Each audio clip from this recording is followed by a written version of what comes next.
Então, aqueles que puderam ver, hoje nós vamos trabalhar um texto bíblico, um texto do Evangelho de Marcos, que vai ser proclamado daqui a um mês, um domingo de outubro. No último domingo de outubro nós vamos ouvir esse trecho do Evangelho.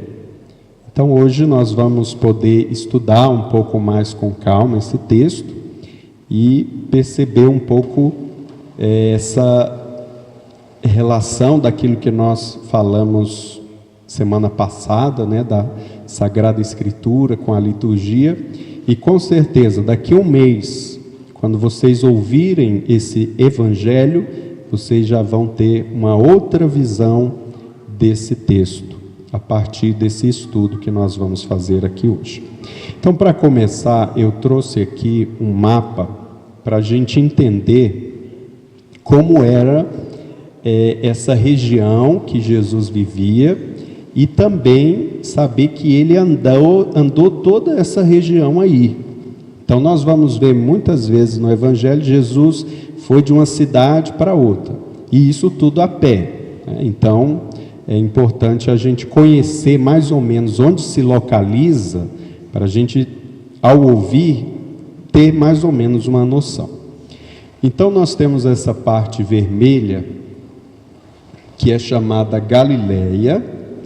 Tem do lado o mar da Galileia. Então a Galileia, digamos que foi a infância de Jesus. Ali ele passou a infância. Na Galileia nós encontramos a cidade de Nazaré, por isso Jesus de Nazaré foi onde ele passou a maior parte da vida dele antes de começar a sua pregação. Então está mais ao norte, próximo ao mar da Galileia, né? Então os primeiros anos, as primeiras pregações acontecem aí nessa região. Depois nós temos no meio essa região da Samaria, que para os judeus era uma região que não era muito agradável, ou seja, eles não gostavam desse lugar aí, das pessoas que viviam aí. Havia uma rivalidade muito grande. Então eles, para não passar aqui, eles saíam daqui e davam a volta para chegar a Jerusalém, só para não passar aqui. Então eles faziam um caminho mais longo, porque tinha essa rivalidade e eles não passavam por aqui. Mas nós vamos ver que em algumas vezes Jesus faz esse caminho, né? Ele passa por aqui. E agora, nessa parte mais clara, nós temos a região da Judeia. Então aqui Galileia ao norte, mais ao sul a Judeia. A Judeia nós temos a cidade de Jerusalém e nós temos a cidade de Jericó. Então, vocês têm a Bíblia aí em mãos. Vamos pegar o Evangelho de Marcos. Então hoje nós vamos trabalhar um pouco um texto do Evangelho de Marcos. Nós estamos no ano B, que vamos estar lendo então o Evangelho de Marcos nesses domingos. Por isso, daqui a alguns domingos nós vamos ouvir esse trecho do Evangelho que nós vamos trabalhar hoje. Antes de entrar propriamente no texto, eu queria que vocês então começassem aí no capítulo 10 do Evangelho de Marcos.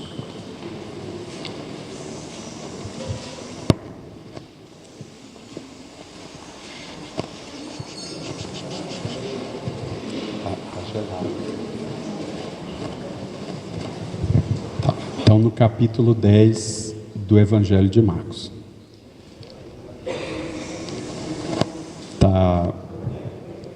Capítulo 10, o versículo 1 diz o seguinte: Jesus se pôs a caminho e foi dali para a região da Judeia, do outro lado do rio Jordão. Então, nós temos aqui o mar da Galileia, o mar Morto e no meio o rio Jordão. Então, possivelmente Jesus estava nessa região, ou seja, ele não atravessou a Samaria, ele já tinha passado por aqui, foi andando, e diz que ele foi para a região da Judéia, do outro lado do rio Jordão. Isso aí o versículo 1, certo? Então Jesus está caminhando na região da Judéia. Depois o versículo 32, vamos ver o que fala o versículo 32 do capítulo 10.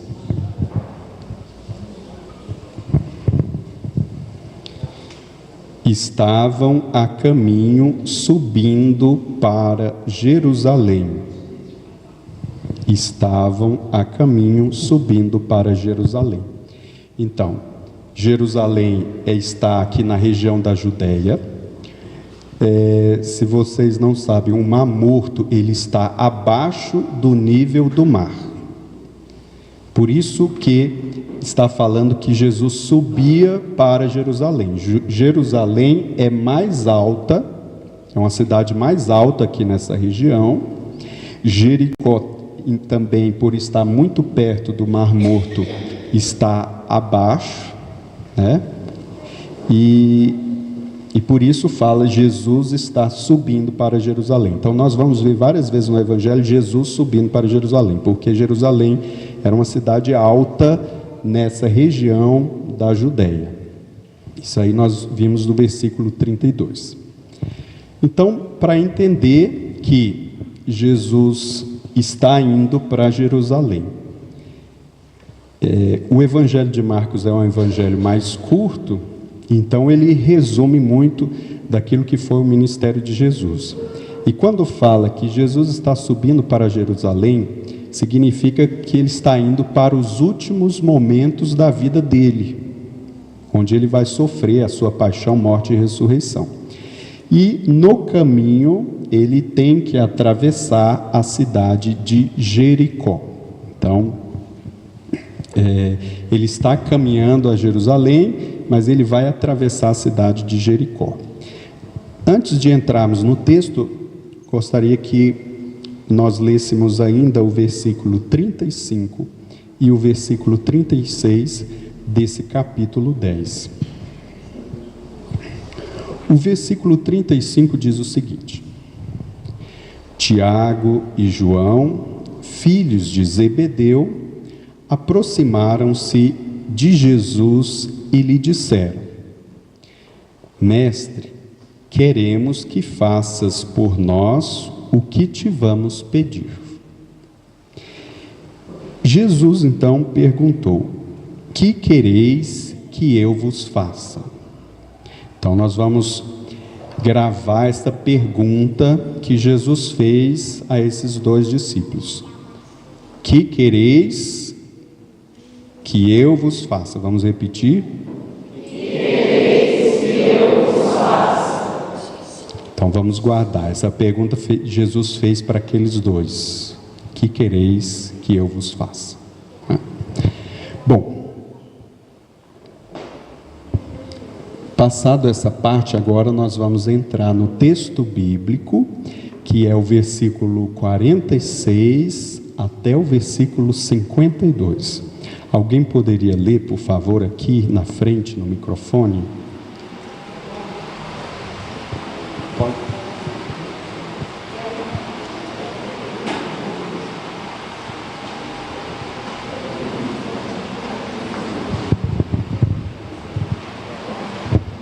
Naquele tempo, Jesus saiu de Jericó junto com seus discípulos e uma grande multidão.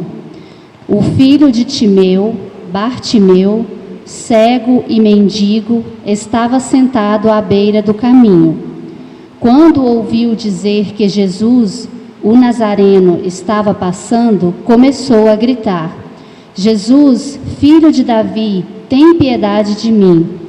Muitos o repreendiam para que se calasse, mas ele gritava mais ainda: Filho de Davi, tem piedade de mim. Então Jesus parou e disse: chamai-o. Eles o chamaram e disseram: Coragem, levanta-te, Jesus te chama. O cego jogou o manto, deu um pulo e foi até Jesus. Então Jesus lhe perguntou: que queres que eu te faça? O cego respondeu: Mestre, que eu veja. Jesus disse: vai, a tua fé te curou. No mesmo instante, ele recuperou a vista e seguia Jesus pelo caminho. Muito bem. Então, no versículo 36, qual foi a pergunta que Jesus fez para os discípulos? Aqui, versículo 51, Jesus perguntou. Vamos ler? Certo, então são duas perguntas bem parecidas e que a gente vai depois também ver com maior detalhe. Bom, então nós vemos esse trecho, 7 versículos. Aí nós pegamos esse texto e vamos analisar quem aparece nesse texto. Primeiro, Jesus, que está caminhando rumo a Jerusalém, como nós ouvimos. Depois os discípulos, né, que seguem o mestre ainda sem entender a missão. Por quê? Porque os discípulos, antes desse versículo, ainda no capítulo 10, eles têm uma discussão. Vamos voltar então no versículo 35, que nós estávamos lendo, para a gente entender o que estava acontecendo. Então diz, nós paramos no 36, né? Que queres que eu faça? Aí Tiago e João diz: permite que nos sentemos na tua glória, um à tua direita e outro à tua esquerda. Então, qual é o problema? Esses dois discípulos estão preocupados com a glória. Eles querem ocupar um lugar de destaque. Eles entendem que Jesus vai assumir o poder, ou seja, vai assumir a presidência. Eles querem ser os mais próximos de Jesus, né? Para que a gente entenda que eles querem ser o chefe da casa civil e não sei o que mais, mas essa é a preocupação deles. E antes disso, Jesus falou que ia morrer. Os versículos 32 a 34, Jesus está falando que vai morrer. E aí chega eles e pergunta: deixa eu sentar uma à direita e outra à tua esquerda. Aí depois, o que acontece no versículo 41? Quando os outros 10 ouviram isso, ficaram zangados com Tiago e João. Ficaram zangados não porque eles entenderam, mas porque eles também queriam um lugar. Queriam uma fatia aí do poder. Eles não ficaram zangados porque os outros estavam errados, mas porque eles ficaram com ciúmes, ficaram com inveja. E aí o que Jesus vai lá e diz: quem quiser ser o maior entre vós, seja aquele que serve. Então, Jesus dá uma indicação de como deve ser o perfil do discípulo. O discípulo é aquele que serve. O maior é aquele que serve. Então, eu coloquei aí essa parte, né, dos discípulos que estão seguindo Jesus, mas ainda não compreendem o que é seguir Jesus. Eles foram chamados, mas ainda não entendem qual é o verdadeiro sentido da missão. Depois nós temos aí a multidão, que sempre acompanha Jesus, mas elas não estão comprometidas. Então a gente não pode se iludir. Achar, nossa, Jesus sempre tinha uma multidão atrás dele, sempre tinha muita gente atrás dele. Mas essas pessoas não estavam comprometidas. Elas estavam mais por curiosidade. É normal, né, do ser humano. Acontece alguma coisa, um acidente, logo junta 1000 pessoas ali. É muito do ser humano ser curioso, né? Então, eles estavam seguindo Jesus mais por curiosidade do que por compromisso de fato. E nós temos então Bartimeu, que é um cego, e que está lá à beira do caminho. Então, esse é um detalhe também importante para que a gente possa entender esse texto. Bom, versículo 46. O versículo 46 diz: chegaram a Jericó. Então, Jesus estava indo a Jerusalém. No meio do caminho tinha uma cidade chamada Jericó. E quando estavam saindo da cidade, né, então era uma cidade pequena, que se atravessava aí até rapidamente. Saindo da cidade, acompanhavam os discípulos e uma grande multidão. O mendigo, cego, Bartimeu, filho de Timeu, estava sentado à beira do caminho. Então tinha a estrada que ligava Jericó a Jerusalém. Essa estrada era movimentada, porque muitas pessoas iam para Jerusalém, e o cego estava lá na beira do caminho. De fato, ele precisava estar no lugar movimentado. Se ele era mendigo, ele precisava estar no lugar movimentado. A gente vê, aqueles pedintes estão no centro, onde passa muita gente, não é? Porque se estiver num lugar deserto, quem é que vai acudir eles? Não tem jeito. Então, ele estava no lugar certo, digamos assim, para obter aquilo que ele precisava, já que ele era mendigo, obter as esmolas. Como muita gente passava, então ele estava ali no lugar certo. Então, Jesus estava se dirigindo à cidade de Jerusalém, onde ele devia sofrer, né, a sua paixão e ressuscitar. No caminho deveria passar por Jericó, que é uma das cidades mais antigas do mundo. Então, há 9.000 anos antes de Cristo, essa cidade já existia. Então, era uma cidade bem antiga, situada, né, no Baixo Jordão, a 23 quilômetros de Jerusalém. Então, Jesus precisava ainda caminhar mais 23 quilômetros para poder chegar a Jerusalém. Jericó, naquela época, era um lugar agrícola, né? Como estava próximo do rio, era uma terra fértil, comercial e estratégico, porque estava próximo de Jerusalém, e teve uma importância muito grande também na história bíblica e na história cultural do povo de Israel.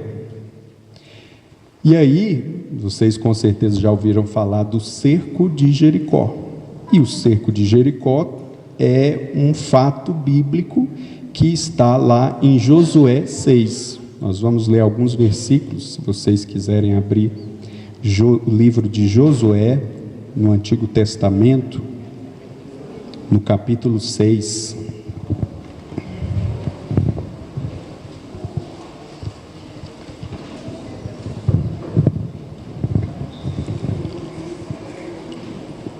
Então, para que a gente entenda o que foi na Bíblia esse cerco de Jericó.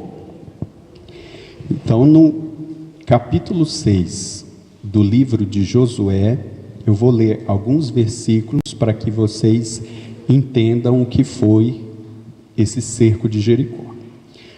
Começando do versículo 1.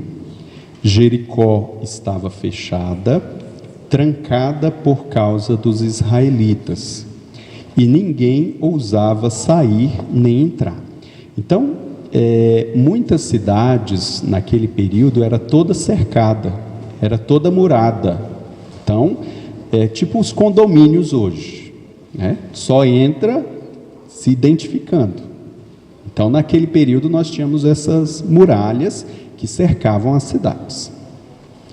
O Senhor disse então a Josué: vê, eu entreguei Jericó às tuas mãos, com seu rei e todos os valentes guerreiros. Vós agora, todos os guerreiros, dai a volta ao redor da cidade uma vez por dia, assim fareis durante 6 dias. Então, Josué recebe essa ordem do Senhor para que os guerreiros possam dar uma volta naquela cidade, em torno da muralha, por 6 dias. Né? Então, vejam aí como era feito. Depois o versículo 15 e 16. Ora, no 7º dia, levantando-se de madrugada, deram 7 voltas à cidade. Então, nos 6 dias foi só uma volta, no 7º dia foram 7 voltas na cidade, conforme o mesmo ritual. Foi só naquele dia que rodearam a cidade 7 vezes, ou seja, só no 7º dia. Quando os sacerdotes tocaram as trombetas na 7ª volta, Josué disse ao povo: gritai, porque o Senhor vos entregou a cidade. Imagina então o povo gritando. E aí no versículo 20 e 21, o povo inteiro lançou então o grito de guerra, enquanto ressoavam as trombetas. Logo que o povo, ao ouvir a trombeta, deu o seu grito, desabaram de repente as muralhas. Então, pensa num grito forte que derrubou tudo lá daquela cidade, tá? E cada um entrou pelo lugar que estava à sua frente, e assim tomaram a cidade, ou seja, invadiram a cidade de Jericó. Então, esse é o chamado cerco de Jericó, onde o povo cercou a cidade, deu as voltas, gritou, o muro caiu e eles invadiram, né?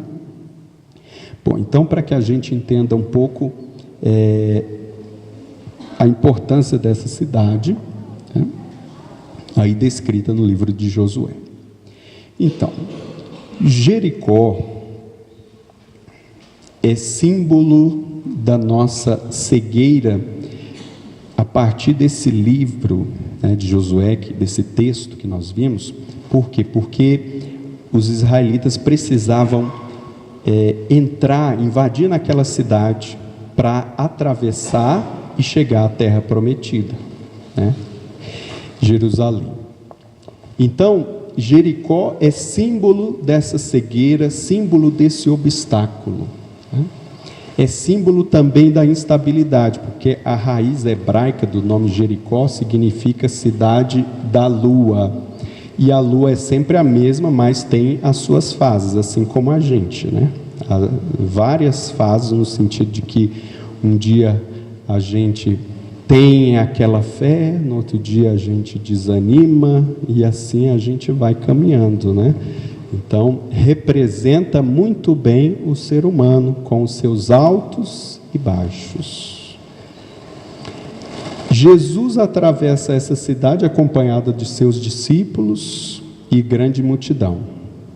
Ao sair da cidade, ele se encontra com Timeu. Então, o nome do cego era Timeu.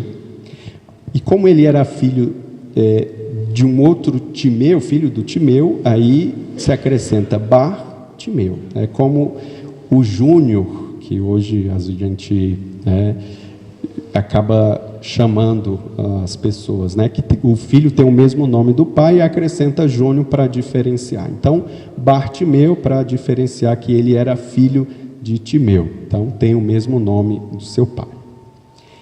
É cego.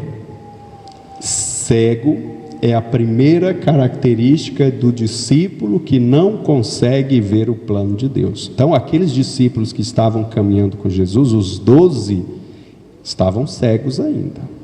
Então, Bartimeu é um exemplo de um discípulo, nós vamos ver também depois. Então, ele aparece ali cego. Essa é a primeira característica. Todos nós, no nosso caminho de fé, precisamos nos livrar dessa cegueira. Precisamos ver de fato quem é o Senhor. Então, aí só para a gente tentar visualizar, né? Então, sentado à beira do caminho, não tinha praticamente nada. E aí eu gostaria de destacar esse manto que depois nós vamos ver no texto. Então, só para a gente ter uma ideia, né, do Bartimeu, ali, uma visão, tentar entrar nesse texto através de uma imagem, né, para que a gente consiga pensar melhor. Então, aqui algumas características de todo os versículos acerca de Bartimeu. Ele é cego, mendigo, está sentado à beira do caminho, ouve falar de Jesus, grita por Jesus, se desfaz do manto, dá um pulo deseja ver, é curado pela fé e segue Jesus. Então nós vamos ver essas características agora. Bom, entramos então no versículo 47. O versículo 47 diz que, ouvindo que era Jesus Nazareno, começou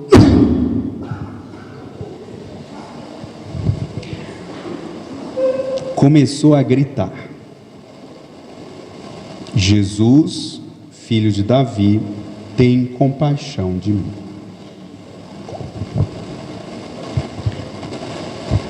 Então, Bartimeu, como ele estava ali sentado à beira do caminho, por ele ser cego, a sua audição era muito aguçada.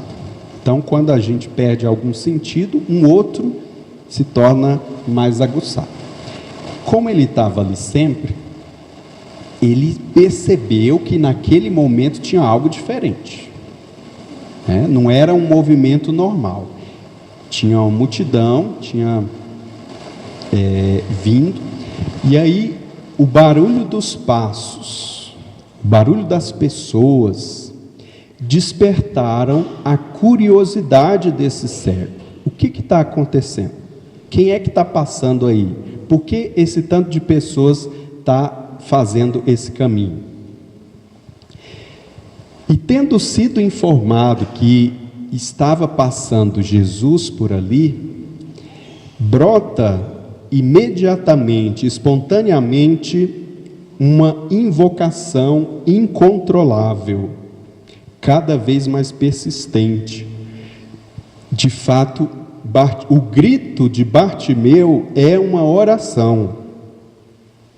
Quando ele diz: Jesus, filho de Davi, tem piedade de mim. Uma oração que manifesta também a fé de Bartimeu.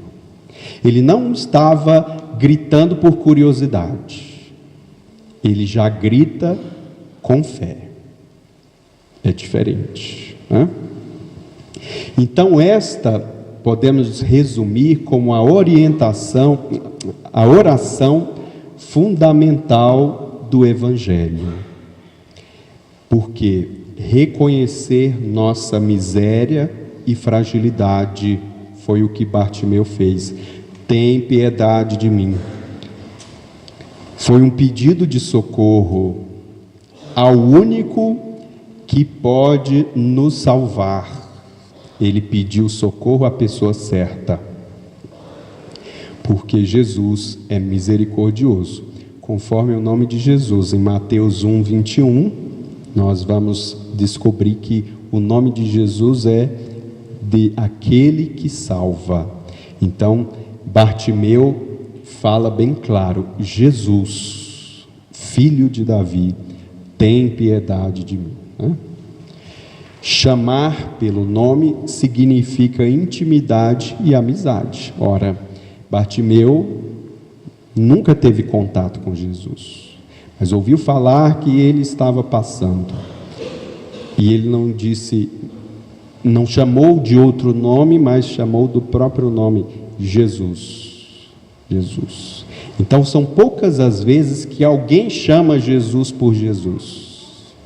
Chamam de Senhor, chamam de mestre, mas dificilmente nós vamos encontrar em outra passagem alguém chamar Jesus por Jesus. Então isso é algo também muito próprio de Bartimeu, né? Então significa essa intimidade e essa amizade. Depois vamos ao versículo 48.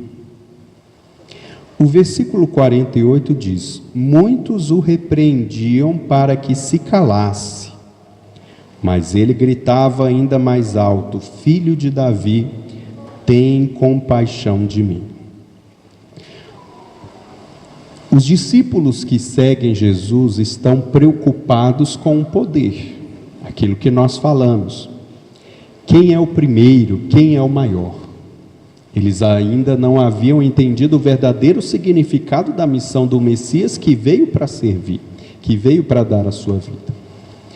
O grito do cego atrapalha ou incomoda esses discípulos que estavam preocupados com outras coisas.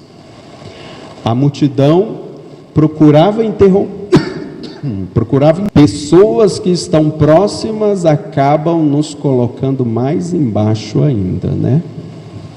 Então, é difícil, porque a maioria das vezes das pessoas talvez diz: vamos rezar, continue rezando, vamos manter em oração. Mas pode acontecer de alguém chegar e dizer: não adianta rezar. E aí, porém, às vezes o mais comum somos nós mesmos que calamos a nossa oração. Pode surgir em nós o medo, o cansaço, a desconfiança. Essas vozes tentam e às vezes conseguem calar a nossa oração. Então, quiseram calar a oração de Bartimeu. Se a gente estivesse no lugar de Bartimeu, a gente continuava a gritar, ou a gente se recolhia e dizia: vou parar. Porque ele estava gritando, porque era cego, não estava vendo, mas queria ver. A oração revelava a sua fé. E de repente aquela multidão queria abafar e acabar com a fé de Bartimeu, calar a oração de Bartimeu. E aí, aqui no versículo 48 diz: mas ele gritava ainda mais alto. A reação de Bartimeu é uma reação de quem tem fé. Quando pediram para ele parar de gritar, ele gritava mais alto. E por que será que ele gritava mais alto? Porque ele acreditava naquilo que ele estava fazendo. Se ele não acreditasse, ele ia parar ali naquele momento. Entenderam? Como a oração, ela precisa ser feita acreditando. Porque se a gente já começa desacreditando, facilmente vão calar a nossa voz e vão calar também a nossa oração. Se os seus olhos não podem ajudar, porque ele não estava vendo, a potência da sua voz expressa a vontade firme de querer curar-se e a busca da sua visão. Jesus escuta aquele clamor e não é indiferente. Então acontece o encontro da miséria com a misericórdia. O grito foi necessário. O grito persistente, o grito mais alto, para que esse encontro acontecesse. Se ele ouvisse aquela multidão, ele não teria sido curado. Por isso, a multidão atrapalhou, mas não impediu que Bartimeu continuasse a sua oração. Versículo 49. Jesus parou e disse: chamai-o. Eles o chamaram, dizendo: coragem, levanta-te, ele te chama. Ora, a mesma multidão que queria calar Bartimeu, quando Jesus falou chamai-o, foi lá chamar Bartimeu e ainda encorajou e disse: coragem, levanta, ele te chama. Ou seja, a multidão assume uma postura contraditória, mas é para que a gente perceba como nós vamos encontrar ao nosso lado pessoas que nos ajudam, que nos diz coragem, levanta, ele te chama. Como vamos encontrar pessoas também que nos colocam lá para baixo. Oh, desiste disso aí, para de rezar, não adianta mais, não tem mais jeito. Então, a nossa decisão é saber quem a gente vai ouvir. E precisamos, então, ter o discernimento certo de quem nós vamos ouvir. Às vezes, as pessoas não vão falar tão claramente assim, que não adianta, não tem mais jeito. Mas, de outras formas, elas podem ir nos tirando também do caminho de Deus e do caminho da oração, e por isso que a gente precisa ter cuidado quem que a gente ouve. Tá? Então, merece atenção a atitude das pessoas que caminham com Jesus. No início, mandam Bartimeu ficar calado. Depois, quando Jesus chama, o anima dizendo: coragem, levanta. Coragem é sinônimo de fé, enquanto que o medo é sinal de desconfiança. Levantar significa ressuscitar, vida nova. Então, nós vemos que no início Bartimeu estava sentado. E agora, para encontrar com Jesus, ele precisa se levantar. Então, é uma mudança, é um movimento, é vida nova.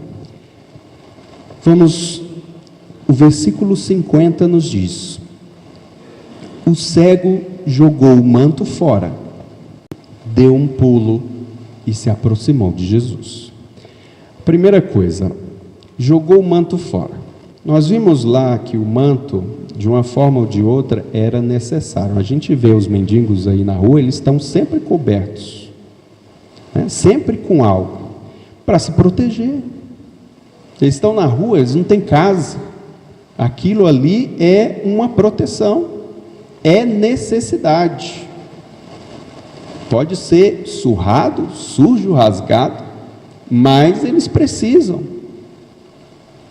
A gente não sabe, mas ele sabe o que sofre. Ele sabe o que sofre. E Bartimeu também sabe o que ele sofreu. No meio do caminho, sol, chuva,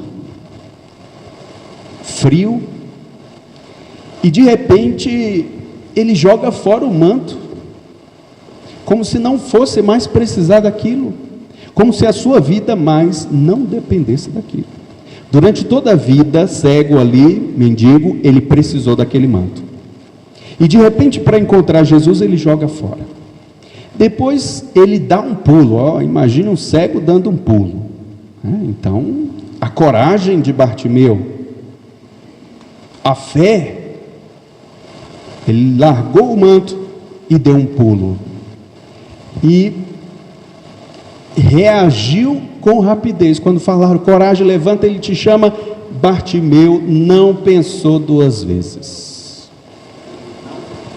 Ele não pensou duas vezes. Ele foi imediatamente para o encontro com Jesus.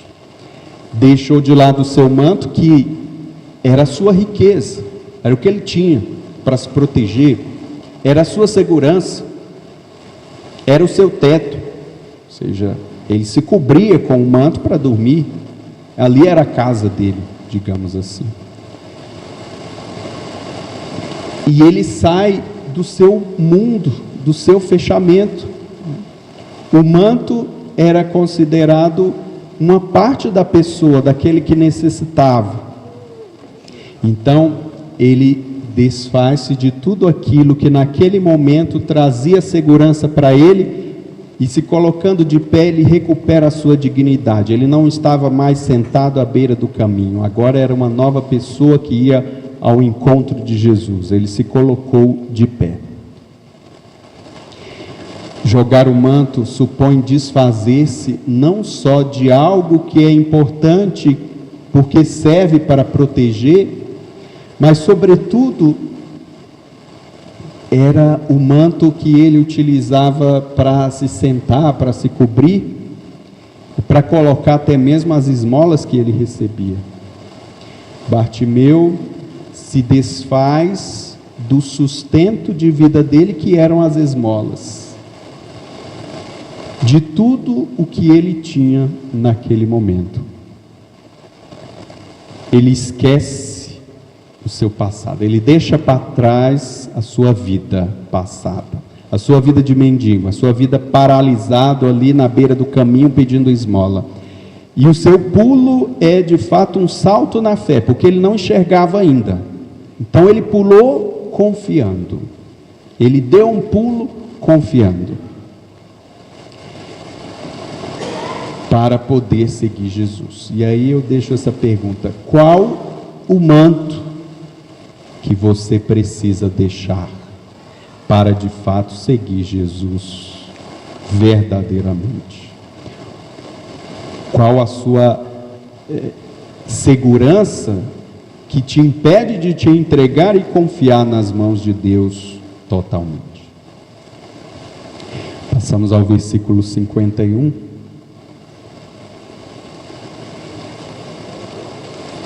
E Bartimeu então, Jesus então perguntou a Bartimeu: que queres que eu te faça?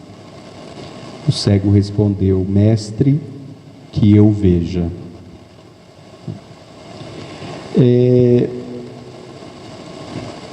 A confiança e a fé de Bartimeu é revelado mais ainda claramente nessa hora, porque Bartimeu poderia estar acomodado à vida dele de mendigo, e aí, vendo Jesus passar, talvez ele não quisesse a cura, mas quisesse mais esmola, E aí de repente Jesus faz essa pergunta: o que queres que eu faça? Então Jesus fez a pergunta fundamental da vida de Bartimeu: o que queres que eu te faça? Esse é o momento único, que não iria se repetir jamais, esse encontro de Jesus com Bartimeu.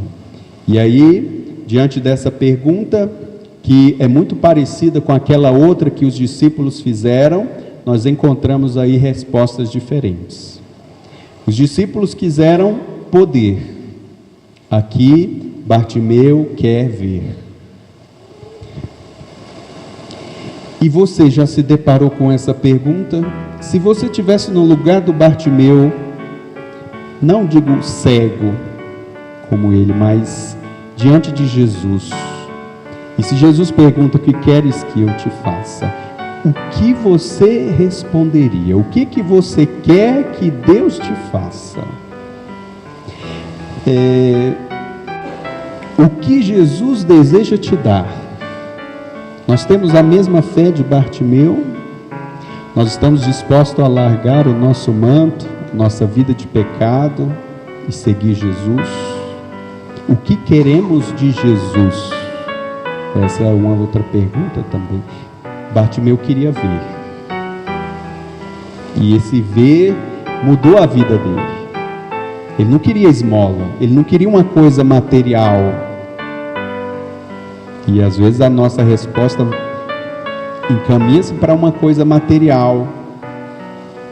Então a gente tem que ter cuidado com aquilo que a gente pede para Jesus também, Então, diante da pergunta que Jesus faz, nós precisamos então saber responder. Vamos então ao versículo 52. Jesus disse: